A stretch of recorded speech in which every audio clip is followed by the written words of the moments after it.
Shalom, selamat pagi Sobat Maestro yang dikasih Tuhan. Segera kita akan mendengar program rohani Immanuel Sumber Shalom dari GGP Shalom Bandung. Inilah seri yang selanjutnya. Immanuel datang memberikan dan meneruskan Shalom. Dengarkan dan terima firman Tuhan sebagai pegangan hidup hari ini. Selamat menikmati.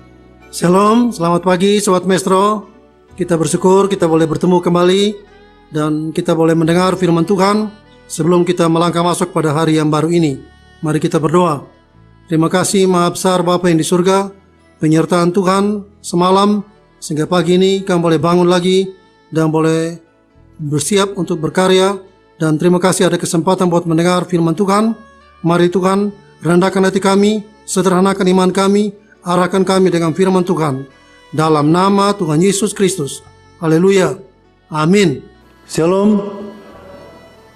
Pada pagi hari ini ada satu tema yang kita mau renungkan bersama-sama, yaitu mengenai Injil yang tidak berubah dalam segala keadaan. Pada waktu pandemi mulai merebak, ada yang menulis seolah-olah seperti mengkritik gereja. Di mana itu yang biasa membuat KKR kesembuhan? Di mana itu yang suka melakukan mujizat? Apakah mujizat masih ada? Waktu saya membaca pertanyaan ini, hati saya juga tersentak, merenungkan apa benar Injil yang kita percaya masih tetap merupakan satu kabar sukacita untuk kita semua, atau sudah berubah? Sampai saya dengar ada banyak orang mengatakan bahwa mulai ada pandemi, tidak ada lagi KKR, tidak ada lagi orang yang memberitakan firman Tuhan yang bersangkut paut dengan kesembuhan ilahi, mujizat dan lain-lain. Padahal tidak demikian. Di dalam 1 Korintus 15, Rasul Paulus pernah menulis kepada jemaat di Korintus, dan sekarang saudara-saudara, aku mau mengingatkan kamu kepada Injil yang aku beritakan kepadamu dan yang kamu terima dan yang di dalamnya kamu teguh berdiri. Oleh Injil itu kamu diselamatkan asal kamu teguh berpegang padanya seperti yang telah kuberitakan kepadamu, kecuali kalau kamu telah sia-sia saja menjadi percaya. Sebab yang sangat penting ialah telah sampaikan kepadamu, yaitu apa yang telah kuterima sendiri, ialah bahwa Kristus telah mati karena dosa-dosa kita sesuai dengan kitab suci, bahwa ia telah dikuburkan dan ia telah dibangkitkan pada hari yang ketiga sesuai dengan kitab suci. Di dalam bahasa hari-hari, ayat yang pertama tadi dikatakan, sekarang aku hendak mengingatkan kamu, saudara-saudara, apa yang merupakan makna daripada Injil yang sebenarnya. Sebab itu ia tidak berubah. Itulah Injil yang sama yang aku beritakan kepada kamu sebelumnya. Kamu telah menyambutnya, dan sampai sekarang kamu masih menyambutnya, dan iman kamu itulah yang membangun berita yang luar biasa ini. Jadi saudara-saudara, tidak benar kalau orang katakan Injil telah berubah. Juga mungkin saya harus katakan juga tidak benar bahwa hamba Tuhan telah berhenti memberitakan mengenai Injil yang sebenarnya. Jadi Injil tetap Injil, tetap berarti kabar sukacita. Dan ini kita merenungkan pada pagi hari ini. Kabar sukacita apa yang tidak berubah di tengah-tengah pandemi wabah? Kabar sukacita apa yang tidak berubah di tengah-tengah segala kondisi dan keadaan? yang parah pada akhir ini. Ada banyak orang juga yang memajukan banyak pertanyaan yang bersangkut paut dengan Injil. Apakah Injil telah berubah? Apakah tidak ada lagi kesembuhan ilahi? Tidak ada lagi mujizat? Dan mereka cari Injil yang lain, cari roh yang lain, cari Yesus yang lain. Orang-orang di Galatia malah ada yang kembali kepada Taurat. Mereka salah mengerti mengenai Injil yang mereka dengar. Dalam kitab Galatia 1 ayat 6 sampai 10, Rasul Paulus berkata, menyampaikan kepada jemaat di Galatia, "Aku heran bahwa kamu begitu lekas berbalik daripada Dia yang oleh kasih karunia Kristus telah memanggil kamu dan mengikuti satu Injil yang lain, yang sebenarnya bukan Injil. Hanya ada orang yang mengacaukan kamu dan yang bermaksud untuk memutarbalikkan Injil Kristus. Tetapi sekalipun kami atau seluruh malaikat dari surga yang memberitakan kepada kamu satu Injil yang berbeda dengan Injil yang telah kami beritakan kepadamu, terkutuklah dia. Seperti yang telah kami katakan dahulu, sekarang kukatakan lagi sekali lagi, jikalau ada orang yang memberitakan kepadamu satu Injil yang berbeda dengan apa yang telah kamu terima, terkutuklah dia. Jadi bagaimana sekarang? Adakah aku cari kesukaan manusia atau kesukaan Allah? Adakah aku coba berkenan kepada manusia? Sekiranya aku masih mau mencoba berkenan kepada manusia, maka aku bukanlah hamba Kristus." Saudara, Injil yang berarti kabar sukacita masih tetap merupakan kabar sukacita, masih tetap merupakan kabar yang kita butuhkan pada akhir-akhir ini. Ada banyak orang yang berpaling kepada Injil yang lain dan mereka kecewa. Bahkan tadi dikatakan dalam surat Galatia, terkutuk, condemn. Mereka terkutuk, mereka orang-orang yang dihukum karena mereka meninggalkan Injil yang benar, Injil yang ori, Injil yang standar, Injil yang Alkitabiah, Injil yang surgawi. Saudara-saudara, kita bersyukur Injil yang kita pernah percaya dan masih percaya adalah Injil yang benar-benar membawa sukacita untuk kita semua. Karena Injil ini adalah Injil dikatakan dalam surat Roma, Injil Allah, Injil surgawi, Injil dari atas, Injil dari Bapa yang di surga, yang mempunyai rencana yang baik bagi kita semua. Injil yang sesuai dengan tadi dikatakan oleh Rasul Paulus, sesuai dengan kitab suci. Injil yang Alkitabiah, Injil yang sesuai dengan firman Tuhan yang kita percaya, sesuai dengan firman Tuhan yang kita dengar, masih tetap tidak berubah. Injil yang menyatakan bahwa Tuhan begitu mengasihi manusia yang berdosa, Injil kasih karunia dikatakan. Injil yang menyatakan bahwa Tuhan begitu mengasihi manusia yang berdosa, meskipun dia membenci dosa, tapi dia mengasihi manusia yang berdosa.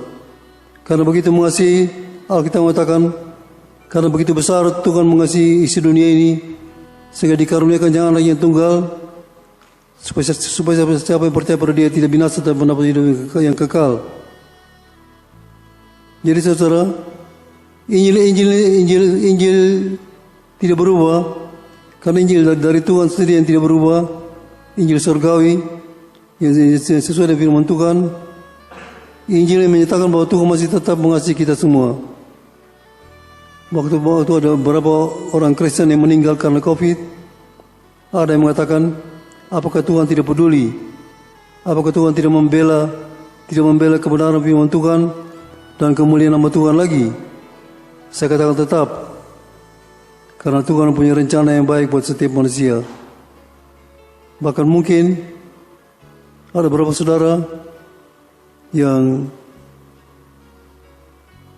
agak kaget Waktu mereka mendengar ada pendeta yang meninggal, ada orang Kristen yang meninggal, dan salah satu keluarga kita yang kena juga. Saya mau mengikuti bagaimana perasaan dia waktu kena COVID. Pertama dia tahu ini berbahaya, bisa maut. Jadi dia mulai mempersiapkan. Berterima kasih kepada semua keluarga, semua teman-teman yang pernah membantu dia, berpesan dan lain-lain.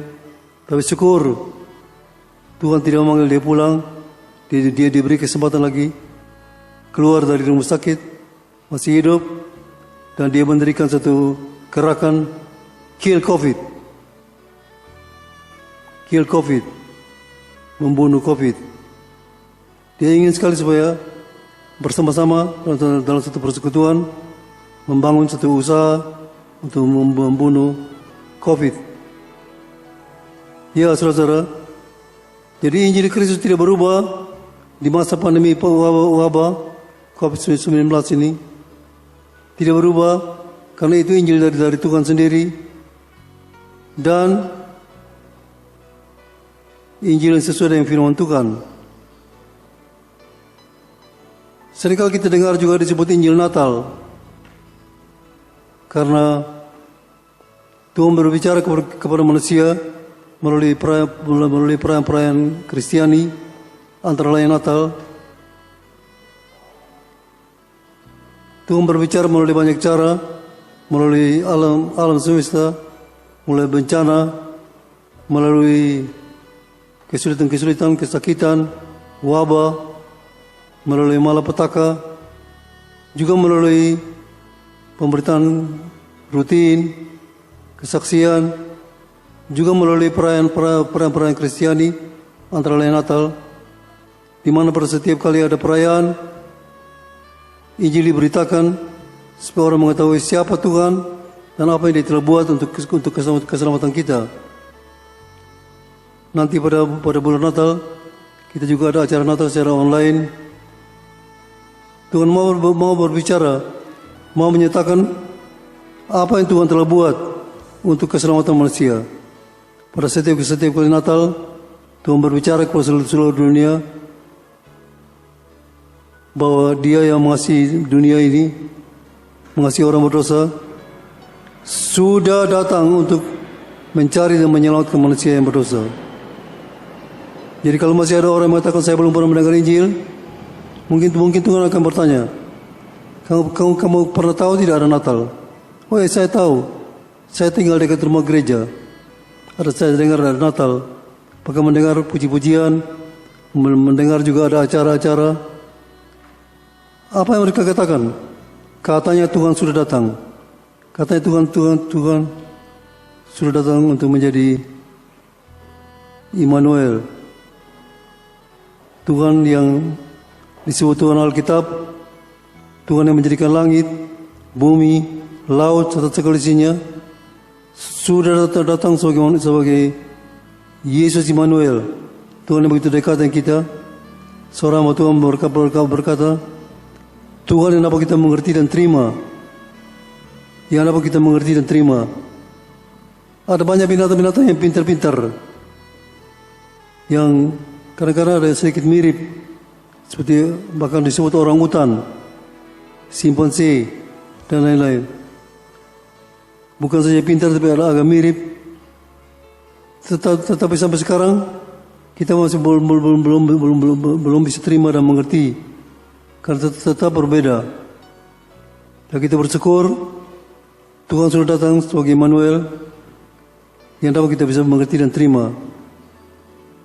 Kita bersyukur Injil yang menyatakan bahwa Tuhan sudah datang ini tetap tidak berubah. Orang yang tidak percaya, yang tidak mau terima akan berita ini, yang tidak bersyukur bahwa Tuhan sudah datang, menyatakan siapa Tuhan yang sebenarnya, dia rugi sekali. Musa yang pernah berbicara dengan Tuhan langsung, dia masih merasa tidak puas. Dia ingin melihat Tuhan itu kayak apa. Dia minta kalau bisa mau melihat Tuhan, tapi tidak berhasil. Dan Alkitab mengatakan tidak ada yang bisa melihat Tuhan, tetapi Yesus Immanuel datang untuk menyatakan siapa Tuhan itu. Filipus juga pernah bertanya kepada Tuhan, pernah minta kepada Tuhan, coba tunjukkan kepada kami Bapa itu. Tetapi Tuhan Yesus mengatakan, begini lama kamu ikut aku, kamu tidak mengerti. Siapa yang telah melihat aku telah melihat Bapa yang di surga. Jadi kita bersyukur orang-orang perjanjian baru adalah orang-orang yang bisa melihat dan mengerti, bisa terima Yesus Immanuel sebagai Tuhan dan Juru Selamat kita. Ada banyak orang memuji Tuhan, bermegahkan Tuhan sebagai Raja, tetapi yang mengatur hidupnya itu dia sendiri. Itu sama seperti sistem di Inggris. Di Inggris ada raja, tapi raja konstitusional, raja untuk lambang saja. Tapi yang mengatur setiap hari itu Perdana Menteri. Jadi ada banyak orang yang anggap Tuhan sebagai raja, benar, memuji Tuhan sebagai raja, tetapi Perdana Menteri dia sendiri. Dia mengatur segala dia sendiri. Ini tidak benar. Kita bersyukur Injil menyatakan bahwa Injil tidak berubah. Kalau dia raja, dia juga akan mengatur hidup kita. Dan kita bersyukur juga Injil yang tidak berubah juga seringkali disebut sebagai Injil kemenangan. Injil kemenangan. Ada masalah, ada kesakitan, ada kematian, ada kesulitan, ada tantangan, ada bencana, ada wabah, tapi ada kemenangan. Saya selalu ingat ada satu saudara, seorang pendeta, dipanggil oleh seorang yang kaya, ada keluarganya di Singapura sakit. Dia bayar tiket dan lain-lain, bawa pendeta ini ke Singapura untuk berdoa buat keluarga yang sakit, dengan pengharapan supaya keluarga ini bisa sembuh. Dan dibawa ke sana, pulang kembali, langsung dapat kabar keluarganya meninggal. Orang kecewa, orang mengatakan, wah, bagaimana nih? Katanya pendeta besar, katanya pendeta yang chest plank, katanya pendeta yang biasa menyembuhkan orang. Bukan pendeta yang menyembuhkan, bukan pendeta yang punya kuasa, tapi Tuhan yang punya kuasa. Tuhan punya rencana yang baik. Mungkin sudah habis kotanya, sehingga Tuhan panggil dia pulang. Tapi apa dikatakan oleh pendeta ini untuk membela diri? Dia mengatakan, saya bersyukur saudara yang kita doakan di Singapura sudah sembuh total, tidak lagi sakit, karena dia sudah meninggal.